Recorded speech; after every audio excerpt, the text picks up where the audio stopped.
at Times Network India Health Summit and Awards 2025. I am being joined by Dr. Nishtha Agarwal, the Gynae Clinic Faridabad.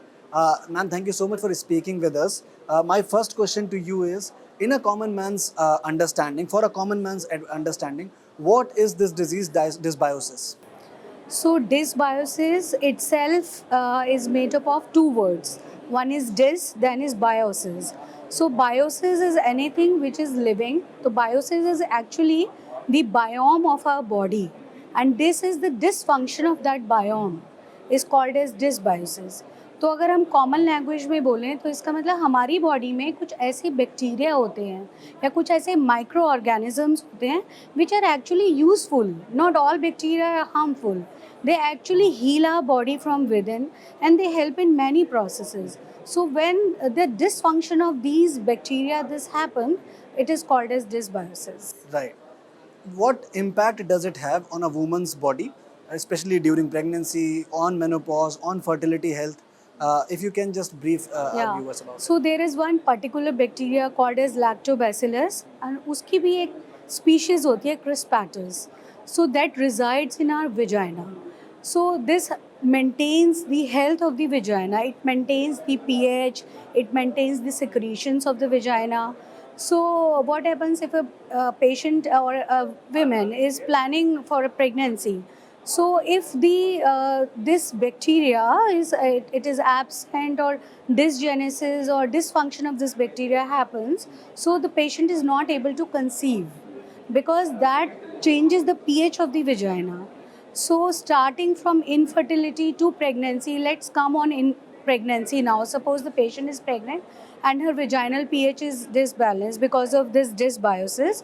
So patient may land up in preterm labor. She might cause infections and there can be leaking of membranes, like जिसको हम कहते हैं कि पहले से ही जो पानी होता है बच्चे के आसपास उसका लीक हो जाना या बार बार इन्फेक्शंस होना. जितनी बार इन्फेक्शन होगा उतनी ही बार प्री टर्म बर्थ यानी समय से पहले ही बच्चा होने का रिस्क बढ़ जाता है.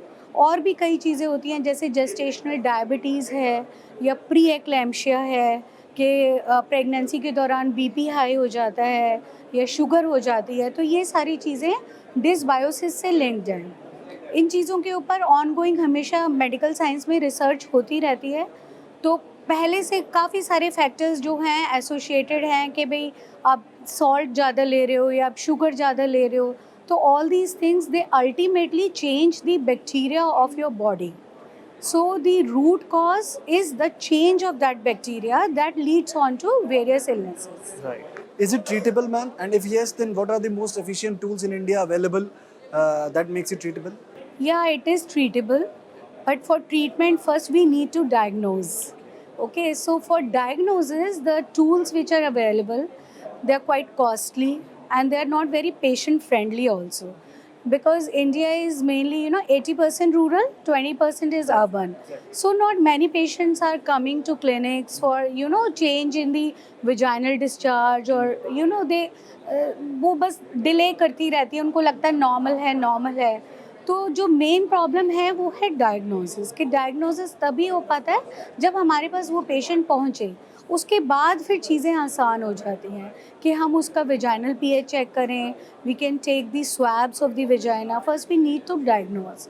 देन जब हमने उसको डायग्नोज कर लिया तो उसके बाद treatment becomes very easy. We just have to replace that bacteria जो वहाँ कहीं खो गया है. तो उसके लिए कुछ एक मेडिसिन है विच आर वेरी यूजफुल. तो they can be started as soon as the patient is willing to conceive till the patient delivers. So that way we can treat. And since you spoke of hesitation in women, India, you only said that 80% of population is living in villages and tier 2, tier 3 cities. Then what are we doing to bridge that gap, to remove that hesitancy in a large population of India? So the thing is, there are two things. One is accessibility and other is affordability. So these two things I think they should be able to bridge the gap. So what is accessibility? Accessibility can only be can only be achieved by you people. Patients are very social friendly, like social media friendly nowadays. So we can reach up to them via social media, or we can put camps or through PHCs, like जो बिल्कुल primary health centres होते हैं, वहाँ के जो workers होते हैं उनको एजुकेट करना, उनके through we can reach. Okay, then that's how we can access. And then is affordability. So we have to make the treatment as well as the diagnostic part affordable also. So for the affordability, all have to come together, the government, the farmer people, doctors, everybody. Only then it can be achieved. Right. Thank you so much for this insightful conversation, ma'am. I hope our viewers are more and well informed about this. Thank you.